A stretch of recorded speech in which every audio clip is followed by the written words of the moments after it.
179 days to go if you're a UK citizen living here in France. You know what we're talking about. And with Brexit on the minds, our gaze turns to the Conservative Party conference in Birmingham, where on the eve of the leader's speech, enter the plan of Theresa May's government to restrict visas for lower-skilled workers and to treat EU nationals the same as any other migrant. How will that sit in Brexit negotiations? What status for UK nationals on the continent? Can a closed border Britain be open for business? Earlier, we heard May's main rival within the party, Boris Johnson, rail against the Prime Minister's Chequers plan for a soft Brexit on trade and argue in favour of an extension of the Brexit transition period until the end of 2020. More broadly, it's both Britain and the EU considering US-style pre-screening for tourists, a minor hindrance for travellers, or the prelude to much tighter border controls all around. Today we are manning the borders in the France 24 debate. With us, an Englishwoman in Paris, Shoshana Fine, who covers migration issues for the European Council on Foreign Relations. Thanks for joining us. Thank you. From London, Andre Walker, columnist for the New York Observer. Welcome back to the show. Hello, good to see you. Lionel Grotto is the CEO of Paris Region Enterprises. Your job, well, to tout the virtues of Paris and as of France as a place to do business after Brexit. Exactly. Thank you for being with us, and thanks as well to historian Diane Cooper-Richet, author of La France Anglaise, English France, from the Revolution to today. There's a whole section devoted to how British some parts of France are almost British. Are almost British, with British mayors. We'll talk about that perhaps a little bit later on. The France 24 debate on Facebook and Twitter, the hashtag F24debate. Theresa May says the immigration policy she's unveiling delivers on the vote of the referendum and takes back control of Britain's borders. Under the plan, high-skilled workers will get priority, while the number of low-skilled migrants will be curbed. May also suggesting in her proposals that applicants meet a minimum salary threshold, no cap on student visas, but they have to be able to speak English, and a new system, as we were saying, of e-gates for fast-track access to tourists and business visiting from, quote, low-risk countries. It ensures that we bring an end to free movement once and for all. And for the first time in decades, it will be the UK government determining how many people and who can come to the United Kingdom. And yes, this system will be based on skills. It'll be based not on where somebody comes from, but on how they can contribute to our economy. Not on where somebody comes from, but how they can contribute to our economy. Your reaction, Shoshana Fine? I mean, I think this whole proposition is basically underpinned by the notion that migrants to Britain are either a problem or a threat, right? So it feeds right into this securitized discourse that we can actually see more generally with reference to Europe and migrants who come from beyond European borders. So, we have to ask, will reducing migration really benefit Britain? Certainly on an economical level, we can see that Britain is going to really suffer from reducing migrants. And then will the welfare state will benefit from reducing migrants coming into Britain? And no, it won't. Migrants contribute to Britain, and they are key actors working in some of the kind of fundamental institutions that make the welfare state alive today, and notably the NHS, the British health system. So the British health system has already started to suffer massively because of the Brexit and the hostile climate towards European migrants. Andre Walker, when we heard Theresa May doing the rounds of morning shows this morning, the question we were wondering was, will this discourage people who work in things like services, in the hotel business, in nursing? Will it discourage foreigners from coming?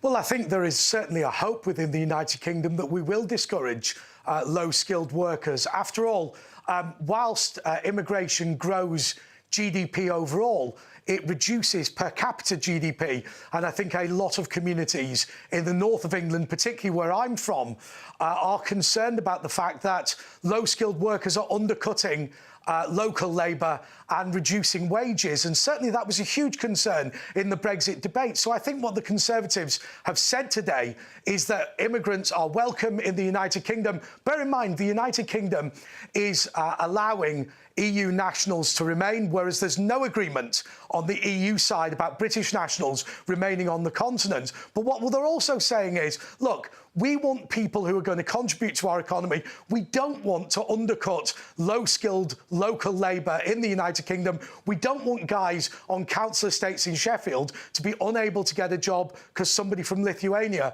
turns up and takes it instead. Will they want to take those jobs? That's the question a lot of people are asking.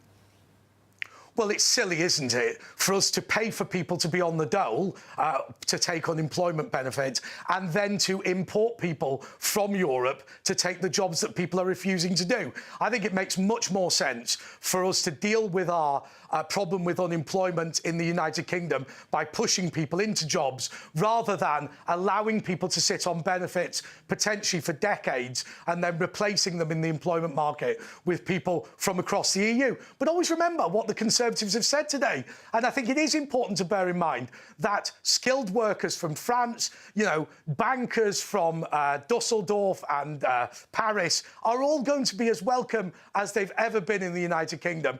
But if you want to come to the United Kingdom, firstly, to claim benefits, or secondly, to undercut somebody who really is struggling to get a job anyway in the United Kingdom, then you know what? It's better to stay in your own country.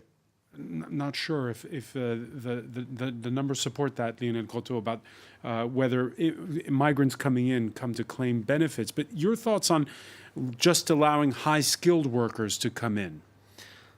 Well, first there is a question on the capacity of this proposal to go through the negotiations between the EU and the UK, which is one point. So next thing is Can you just let in one without the other?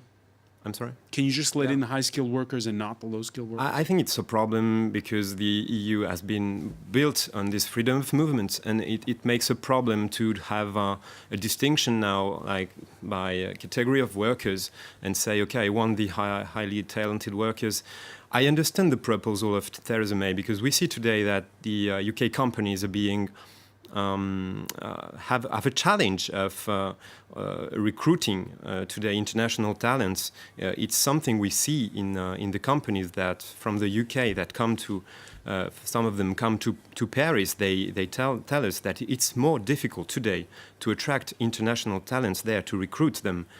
And are these the high-end talents or the low-end talents, or both? The ones we are seeing are more the highly skilled workers, since the movement for now is being concentrated mostly 70% of the projects on finance, because on finance there was a loss of the loss of the financial passport, allowing for operations in Europe is sure, and so those companies, they know they need to relocate in some way. Finance, it's highly skilled workers. Shoshana Fine?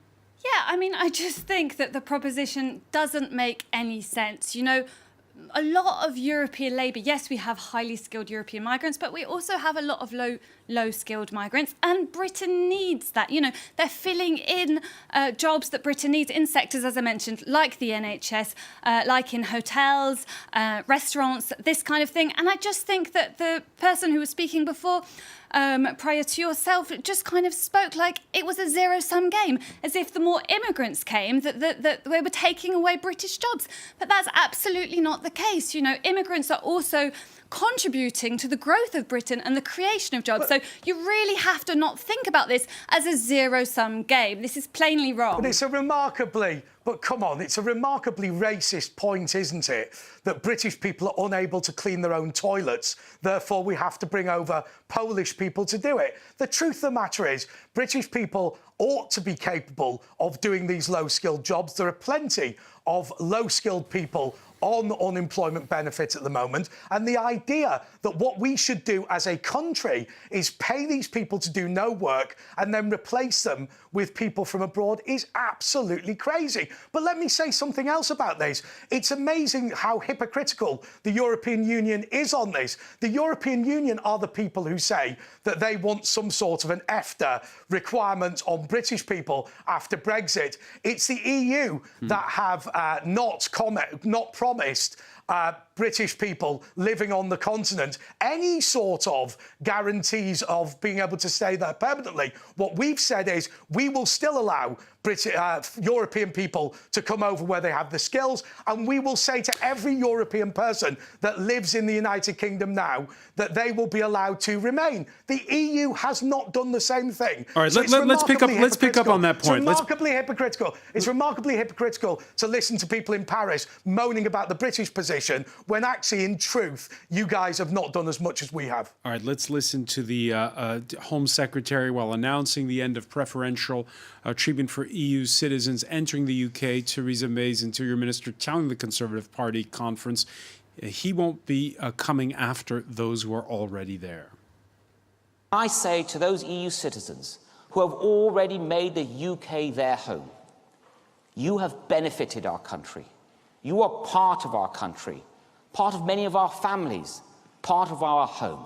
So let me be very clear.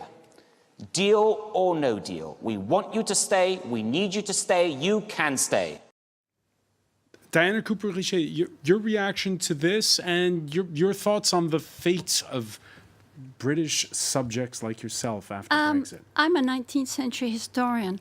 In the 19th century, English people came to France, high-skilled, low-skilled. And the lowly skilled workers that came to France contributed enormously to the development of the textile industry, of the steel industry. All sorts of industries were greatly benefited from the workers that came from Britain. And at the same time, there were very highly skilled people who came from Britain, and they also contributed a lot to France's culture, France's painting, France's the haute couture was invented by a someone from Britain. So I think that I agree with you. All this is very beneficial. But where is Jean-Claude Juncker at the State of the Union address in the European Parliament, what was it, last week, standing up saying, deal or no deal, British people are welcome in the European Union? So to be critical of Sajid Javid today, when he has made a promise that the EU have consistently refused and failed to make, and then complain the British are being unfair on immigration, is just a remarkable act of hypocrisy. The European Union should give the promise to British people in the European Union that they can remain in the same way that the British government has given a deal or no deal promise to European citizens living in Britain. Shoshana Fine, is it up to the European Union to guarantee that EU citizens can continue to work here on the continent? I mean, British citizens can. I think absolutely they should. I would very much hope that this will be the case. Primarily, being concerned by that directly, but for other British people like myself living in European countries. But I think that it's extremely sad that this might be only for those of us that have already left, that have already got residence in European member states, like what will happen in Britain. So it's okay for those that have already settled. But what about future generations? What about future... Hang on a second. You're complaining that it might only be for you, yet you are living in a territory, France, that has not yet made the commitment that Britain has made. Britain has said, deal or no deal, EU citizens currently in the United Kingdom will be allowed to stay. That is a commitment the British government made. I think that this is a commitment that the European... This should be commitment that specifically the European Union has so far refused to make. Almost day one after the Brexit referendum, the British government made this pledge. Shoshana Fine. I think that the European member states should absolutely make this pledge to make us feel safe. I think this is very important. But I think what Britain is doing is trying to make immigrants, those that are there right now, feel unsafe, and for prospective immigrants that want to come. You know, Britain created a hostile climate for third country immigrants, that is to say immigrants that come from out of the European Union, and they are now extending this to those from the European Union. And I think that this is very dangerous. This is very dangerous. This is dangerous. Hang on. What makes you feel more safe? Sajid Javid standing up saying, deal or no deal, you can remain in the United Kingdom? Or Jean-Claude Juncker, Guy Verhofstadt and all their chums making no such commitment for British people like yourself in France? I think British people who are abroad Why on earth is it the British government's fault that the European Union has failed to replicate the deal or no deal commitment that Britain has made? But what about the British government creating a climate of hostility for future generations? You know, people are leaving Britain today because European citizens that still have the right to be there, because there's been kind of a normalisation of racism towards citizens from European member states. One at a time, Andre Walker, let Shoshana finish. Please, one at a time. Okay, the fact of the matter is... Shoshana Fine, one at a time, please. Shoshana Fine. Okay, so what we have seen is the creation, this has not got a legal dimension yet, but politically we've seen the creation of second-class citizens, and we have seen a dramatic increase in racist acts towards these people. So what we've seen is a normalisation of xenophobia, a normalisation of racism, which has been kind of taken on by mainstream parties, and this is very dangerous for the future of a democratic Britain. It's a very unhealthy battle. That's a certainty. Hang on. You found it difficult to answer this because you've got no answer to this. A Frenchman sat next to me in London has got a guarantee that even if he remains a French citizen, he will be allowed to remain in the United Kingdom. Where you're sat in Paris as a British citizen, you have no such guarantee because the EU has specifically refused to give that guarantee. Now, I get that you don't like Brexit. I fully understand that. But you are a British national in Paris who is complaining to me about xenophobia and racism, and yet the jurisdiction of the European Union, the EU, has refused to give you a guarantee that a French person sat next to me has got from the British government time and time again, confirmed again today. Lionel Grotto, what do you think the European Union's message should be to UK nationals living in France and elsewhere? Well, I'm not sure I can answer clearly that question. The clear thing is today it's unclear for the companies present in the UK and for their employees if what will happen on Brexit plus one day. And on this, let's pick up on that point because we have to take a quick break. But what will the status be of UK citizens here in France and across the continent? We'll be talking about it when we come back. You're watching the France 24 debate.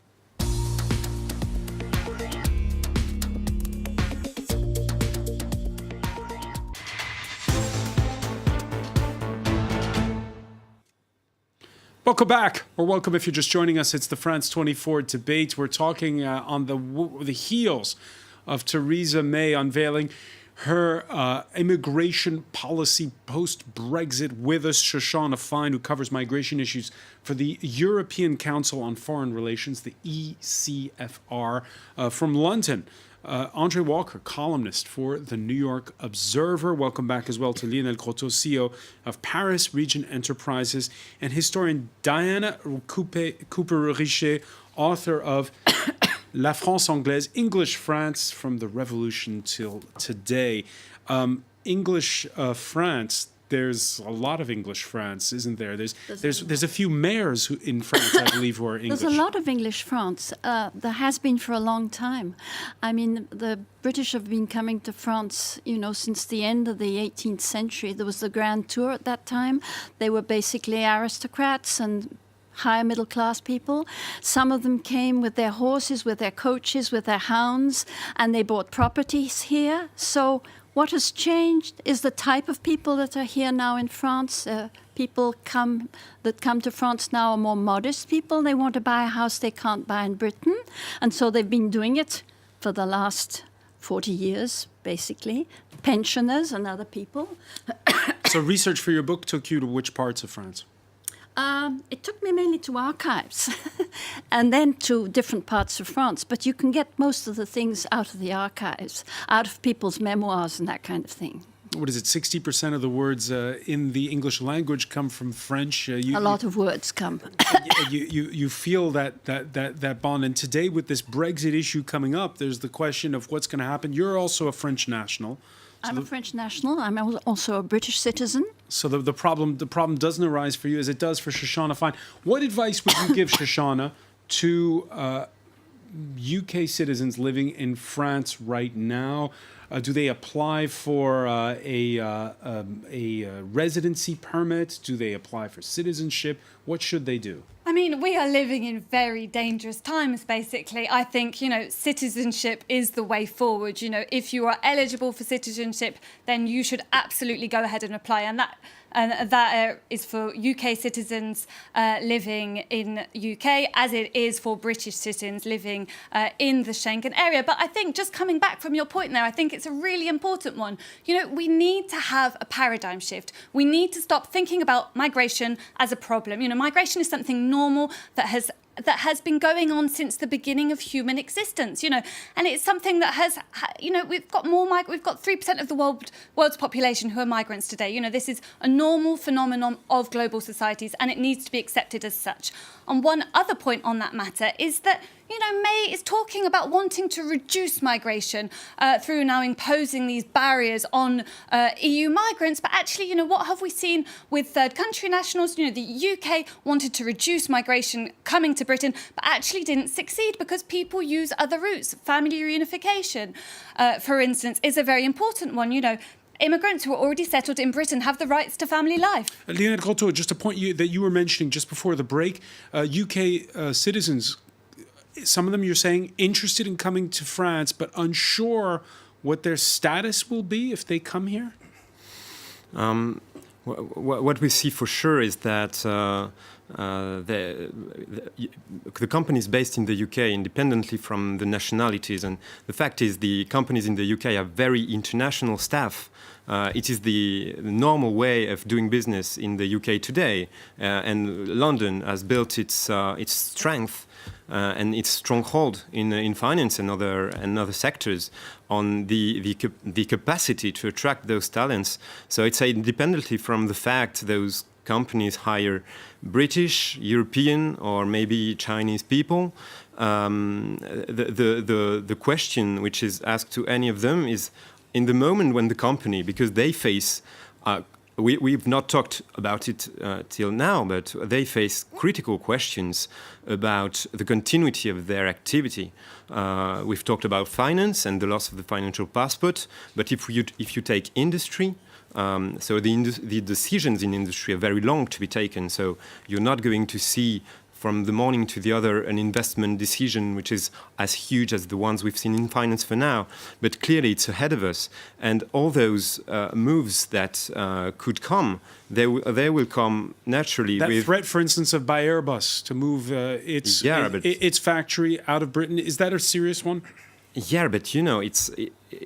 Actually, some CEOs of international companies with a strong staff in London have warned their whole staff 1 week or 2 weeks before Brexit, before the vote, of the consequences of Brexit.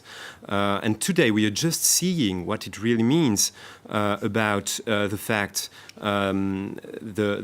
maybe a production line won't be able to continue because the product can't be certified by the European regulator of the sector, or maybe the chemical product. Statist man. It's really what people who manage those companies are saying to us today. Andre Walker? It's just a very, very continental European view, isn't it? That business can only exist if the government can regulate it to heck. Whereas I take the view, actually, what we need in order to be prosperous and rich is a global economy, and for government to set us free. But if you have parts from an assembly line that come from the continent, you can't have tariffs there. Well, why do we need tariffs? We could, as the United Kingdom, as a free and independent nation, we could unilaterally have no tariffs at all. Why do we need them? Look, The truth of the matter is, when you are a lover of the European Union, you believe that the only way to set business free is to regulate them heavily. The only way to make people rich is to tax them heavily. The only way to any sort of prosperity is if the government gives it to you. Whereas I actually take a rather more British Anglo-Saxon view, which is this: we need low tax, which we're not getting. We need low regulation, which we're not getting. We need to be able to do trade deals right across the world, not just to only be able to trade with our neighbours, which we're not getting in the European Union. Look, the European Union, continental countries, have always been insular in terms of the little European continent, and Britain has always been a believer in global trade, and that is what we wish to return to. All right. Not sure when you look at the size of some of the economies, including Germany and France. That brings us to the topic of Boris Johnson, because these were some of his talking points when he spoke on the sidelines of the Conservative Party conference. He railed against the Chequers plan for close trading ties with the continent that the Prime Minister is touting, the one that made Johnson quit the government. The former Foreign Secretary also asking Brussels for an extension. Tech, data, biosciences, financial services, you name it, we're the leaders. And we can use our regulatory freedom to entrench and to intensify those advantages. And of course, our European friends and partners can see that that might be possible. And that's exactly why they want to constrain us. And yet I would argue that it's actually in their interests too, to have the 5th largest economy in the world on their doorstep, acting as a continuing brake and caution to the over-regulatory instincts that have held the EU back and held EU growth back for so long. Johnson, who went on to say that he wants to use the otherwise redundant and miserable implementation period to the end of 2020 to negotiate a super Canada free trade agreement to invest in all the customs procedures that will need to ensure continued frictionless trade. Shoshana But Fine? if you look at... I mean, I think that, Europe has to be very, very careful here. I mean, Boris Johnson was going on about Chequers, but Chequers has basically been refused by the European Union. Boris Johnson wants a hard Brexit. I think the EU has to have a very tough stance on a hard or a soft Brexit, for that matter, because not only does Brexit threaten Britain, and of course it threatens Britain first, but it also threatens the European process. If Britain is seen as a success, then this could, strengthen. So what? So they should punish Britain What a for remarkable, leaving? what a remarkable, I don't see it as a punishment, but I see it as believing in the European project and being very firm about the 4 freedoms and keeping them. They are essential part of the European project, and I think it's very important that the deal with Britain does not strengthen anti-European parties. That we don't know. The European Union doesn't exist for that long. Temporality, time doesn't necessarily equal progress. We can always go back in time. What a sad sight situation to see does a not British discourage national British people to come to see a France, British because there are national more and more so Brits buying determined, houses in France so determined. before it's too late. So sometimes the can I reactions are very different, and they believe that, it's still possible to do something. Andre Walker, before I get your reaction, I just want to give you and want your reaction to this. The words of the former Belgian Prime Minister. He is Guy Verhofstadt, member of the European Parliament, and that deadline extension request by Boris Johnson, well, going down like a lead balloon with him. Same with the Home Secretary's immigration plan. Let's listen.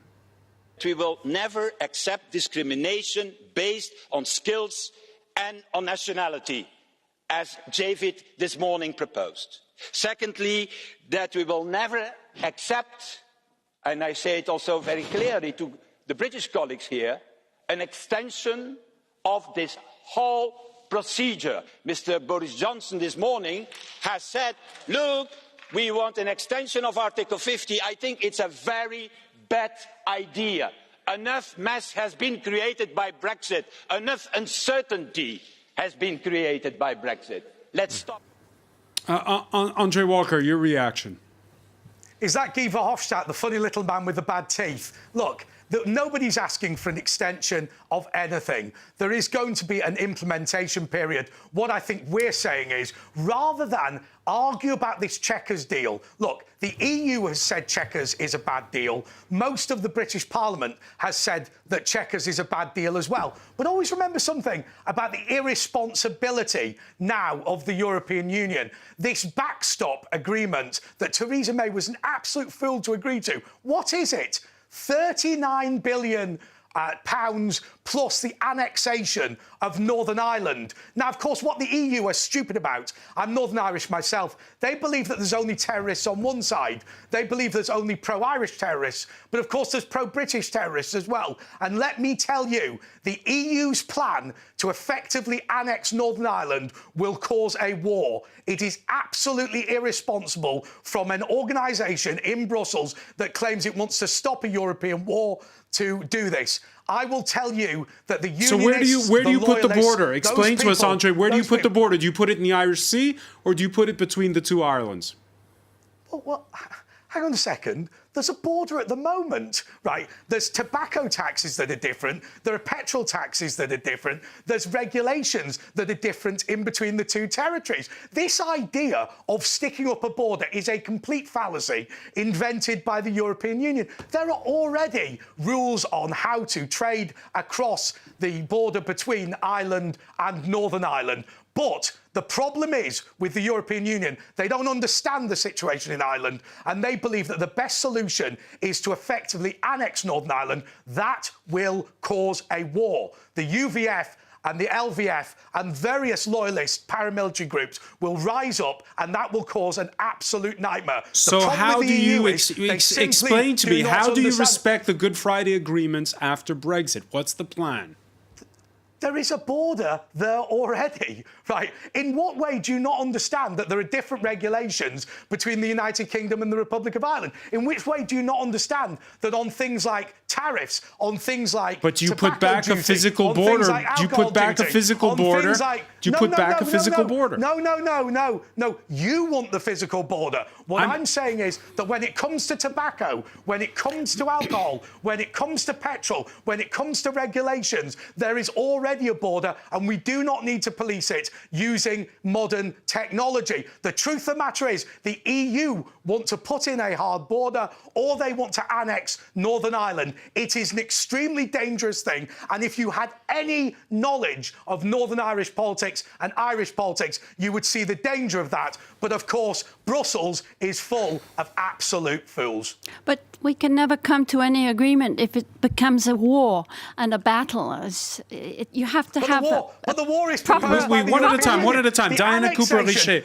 One at a time, please. Diana Cooper-Richet. I think you have to have a proper negotiation and discuss it clearly and not have a battle and be so offensive as you are being. Otherwise, you'll never get anywhere, obviously.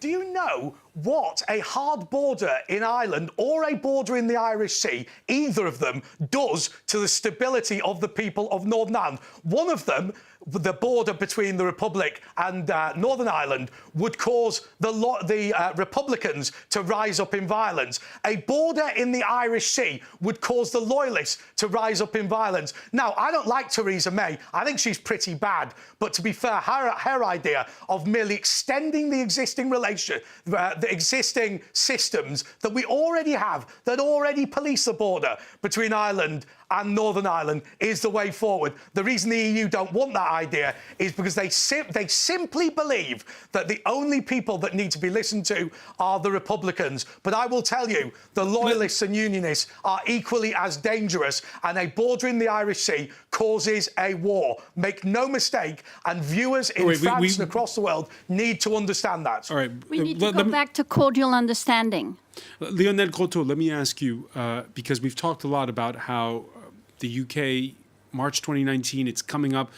We're uncertain about what's going to happen. The UK citizens living here in France are uncertain about whether they need to go to the préfecture to apply for residence permits. What needs to be done after March? We're still it's still all up in the air at this point.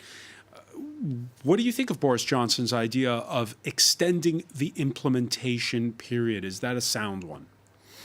Well, I think the idea that Brexit has already gone too long is valuable. I mean, the fact today is that we see it in the debates. Think of a company hearing us today, or a citizen. They don't know what tomorrow will be done of. So it's really this thing about business and uncertainty not being friends, and clearly we see that the impact on companies, they need to decide today. So it's really hard for them to anticipate the consequences. Lots of reactions on the hashtag F24 debates on both sides of this argument. In fact, it's more than two sides to this argument, as we know. One of them here: I worry a bit the government's pushing immigration controls as a sign they're delivering Brexit while actually undermining it with Chequers. Chequers is the Prime Minister's plan for a close trading relationship with the EU after Brexit. Unlimited EU migration is a symptom, not the disease. Brexit was about more than immigration. It was about sovereignty. Your reaction to that, Shoshana Fine? I mean, my reaction is that, the whole Brexit, the fundamental arguments for Brexit were taking back control, right? Control of our borders, control of British produce and whatnot. But actually, what can we see today? Complete uncertainty. The only thing we can be certain about is that we are in utter chaos. Do you want, Andre Walker, for the UK to be treated like Canada? That's the proposition of Boris Johnson after Brexit? Yes, I think so. And I think the problem with the Chequers deal is that effectively it makes us a vassal state. That is to say that we are a rule taker from Brussels, but we do not make the rules. So look, I didn't vote Brexit because I just wanted the MEPs and the Commissioner to go. I actually want Britain to become an independent nation again. And I think a free trade agreement between the EU and the United Kingdom is clearly the way forward. But look, one of the things that's difficult about this is pro-Europeans in Britain hate the Chequers deal by Theresa May. Anti-Europeans in Britain hate the Chequers deal by Theresa May. Macron hates the deal by Theresa May. Perhaps we need another referendum then. By Theresa May. Well, of course not, because the majority of British people wish to leave the European Union. And what we do is we leave the European Union, lock, stock and barrel, and then have a free trade agreement with the EU. That's the answer to all this. And always remember something. Look, the EU is not an unreasonable group of people. They have put up with us as the awkward squad for years. Fundamentally, this is a square peg and a round hole situation. We are not a member state of the EU, or we ought not to be a member state of the EU. And the EU will be better off without us, and I think we will be better off without the EU, but there needs to be a close trading relationship, and that is done All right, let me ask Diana Cooper-Richet, because we're running short on time here. Britain, you heard Andre Walker say Britain's always been the awkward squad. When you look at the time, since the revolution, just how European is Britain? I don't know I have an exact answer to that, but what I do know for certain is that the British have always been very attracted to France. I mean, they've been coming when there was, for instance, the period of Napoleon, they stopped coming, but as soon as he fell, they started coming again.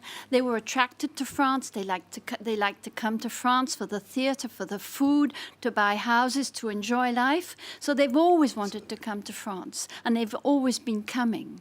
And so I think that probably, despite Brexit, they will probably continue to come to France. And we see they're still buying houses, as I said a few minutes ago. All right, we're going to leave it there. And Unfortunately, can I just make one final point? Look, British people love France and British people love Europe. We just don't want to be part of a superstate called Europe. You guys need to build your superstate, received, Andre Walker in London. We will not be part. I want to thank you so much for joining us. I want to thank as well Shoshana Fine, Lionel Grotto, and Diana Cooper-Richet. Your book is English France, La France Anglaise, published in French by Fayard. Stay with us.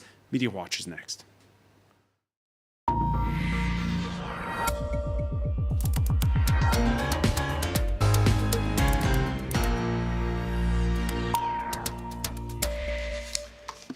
Let me say hello to James Creedon. Hi, Francois. Boris Johnson's speech, by the way, it wasn't at the main venue in Birmingham. It was sort of an off-Broadway kind of thing. It was a side venue. That's it. Actually, the headline that I saw in if I can find it here, in The Economist said that it was he was centre stage while being on at a side venue in any case. Centre stage at a side venue. Yes. Exactly. Well, that's a good way of putting it. For whatever reason, the links that I was going to show you have disappeared. That's rather inconvenient. But anyway, there was one of the key moments that in the whole spin around this was Boris Johnson running through a field of wheat. Explain that to us. All right. Well, that was a reference to Theresa May said last year during campaigning that the naughtiest thing she'd ever done was to run through a field of wheat, which obviously isn't a very naughty thing to do. And so he was essentially trolling her, and in trolling her, I suppose, essentially mocking the Prime Minister. So clearly there is an attempt here to undermine her authority through jokes, through viral images and whatnot. So he was photographed running through a field of wheat, and that can only be a reference to one thing, which was this remark made by Theresa May last year during campaigning, which a lot of people found ridiculous because one might have suspected that she could have done something at least a little bit naughtier at some time in her life. So it is getting somewhat nasty, and I suppose that the buzz or viral aspects of it are being weaponised by Boris Johnson, who in the past, of course, has been perfectly prepared to play the role of the clown if it is to serve his political message. And of course, the Brexit strategies have now completely, well, not completely, I suppose, but are significantly diverged. And indeed, we're seeing a major, Arlene Foster of the Democratic Unionist Party, propping up the Conservative government, has openly said that she is backing Boris Johnson's plan. So indeed, the Irish issue, I had many links and tweets to show you, but unfortunately, technical hitch, is front and centre of that. And in fact, in Irish politics today, all day, Arlene Foster, in an interview she gave to The Telegraph, her remarks about the Good Friday Agreement, which has, of course, secured peace on the island of Ireland for so many years, that is not sacrosanct and it can be renegotiated in order to allow for a final Brexit deal to be struck. Basically, the entire Irish political establishment said absolutely not. It's not just a British referendum or political agreement. It was an international agreement between different states, and it was supported both in Northern Ireland by referendum and in the South at the time, or in the Republic of Ireland, and it is simply not open for renegotiation. So that issue shows the extent to which the whole Irish border question is central to a deal being struck. Central to the deal being struck, and again, it seems to always come back to that when we have shows on Brexit, and we have them now almost on a weekly basis. We still haven't resolved that issue of where you put the border, and that's seems well for the DUP. For the DUP, there's a red line. It cannot go through the Irish Sea. That would break up the state of the United Kingdom, if you like. And Theresa May is clearly preparing to compromise on that issue, which is why we're seeing perhaps her coalition begin to become somewhat more fragile, and Arlene Foster openly supporting Boris Johnson's Brexit plan. Theresa May, who will be addressing that Conservative Party conference on Wednesday. James Creedon, many thanks. I want to thank our panel once again. Thank you for joining us here in the France 24 debate.